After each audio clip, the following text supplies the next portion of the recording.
আসসালামু আলাইকুম ওয়া রাহমাতুল্লাহি ওয়া বারাকাতুহু। আমরা নামাজে যখন রুকুতে যাই আমাদের নজরটা কোথায় থাকবে? অনেকে বলছে পায়ের গোড়াতে থাকবে, আবার কেউ বলছে যে সিজদারত আছে। দেখেন, আপনারা ভিডিওটাতে দেখেন যে আপনারা নজরটা কোথায় থাকবে।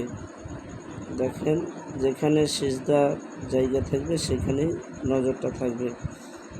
আর ওখানে ওই সময়তে দোয়াটা পাঠ করতে হবে, সুবহান রাব্বিয়াল আযীম, সুবহান রাব্বিয়াল আযীম, সুবহান রাব্বিয়াল আযীম।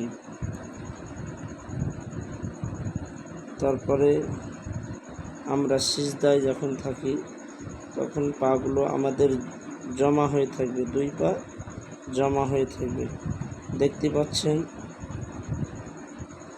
যেটা সঠিক সেটা